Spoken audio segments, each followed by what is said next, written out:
Hi everybody, Dr. Zack here. Hey, I wanted to talk to you today about how to fix a technical device.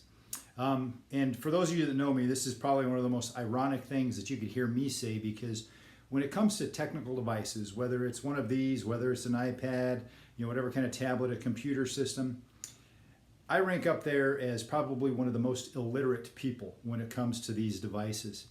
And what I've known is that because of these things, because of the nature of them, at least for me, they tend to glitch a lot. They tend to get to where things just aren't working right. I can't get them to operate properly.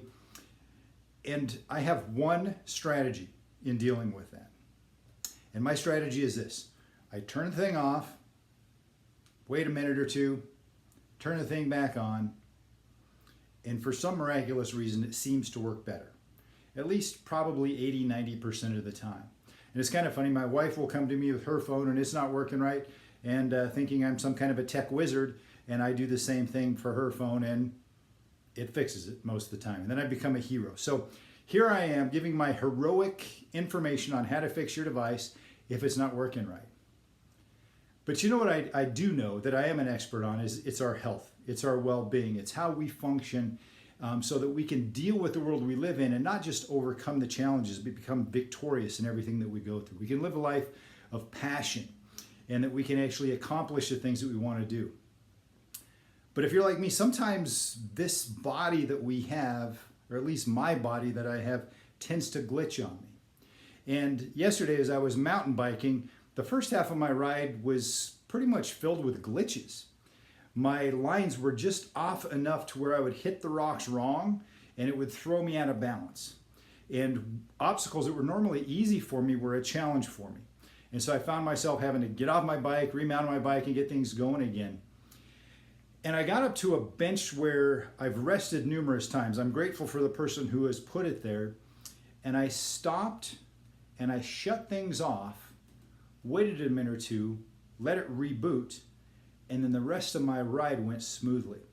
And let me tell you what I did, how I reset things. It was actually, as I was sitting on that bench, I stopped and I did some box breathing. Box breathing is a breathing technique that basically just helps to regulate your nerve system and take it out of kind of a fight or flight state, a glitchy state, a state where there's lots of apps running and there's lots of energy going to all these different background activities taking place. And it helps just to calm. It regulates the nerve system and brings it back to this place of control. And box breathing is simply this. I breathed in for about 4 seconds, held that inhalation for about 4 seconds, breathed out for 4 seconds, held that exhalation for 4 seconds, and then repeated. In, hold, out, hold, in, hold. And I did that for about 2 minutes. And my whole body settled down.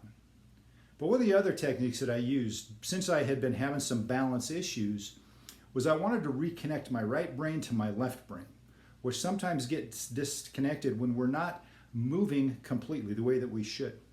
So I did a technique called the cross crawl technique, and this technique is really profound. In fact, the girl who was valedictorian in my chiropractic class had dyslexia, really bad, to the point to where she couldn't actually take notes during lecture. She couldn't read the notes. She had to record everything and then re-listen to it.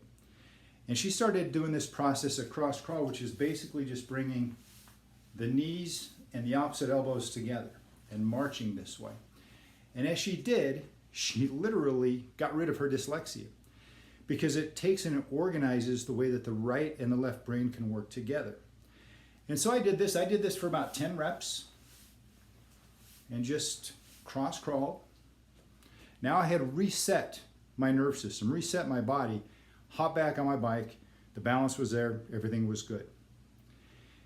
And what I want to remind you with this is that this is the way that we're actually told to live. In the human person operator's manual, which is the Bible, we're told over and over and over again to rest, to be still and know that He is God, to take and to pull away, to take a breath, to actually in Hebrews it says to be diligent in entering into His rest. One of the 10 Commandments is to remember the Sabbath day and keep it holy, which is a day of rest. So if we find ourselves glitching, if we find ourselves to where we just got too much going on, all the apps are running with all this energy that's going in so many different directions and we're scattered, stop. Turn things off. Spend some time reminding yourself of who you are and whose you are, and let there be a reboot and a reset. And you'll find that things will start coming together and operating the way that they were designed to. So that's my technical advice for you today. Ironically, coming from Dr. Zack, make today a great one.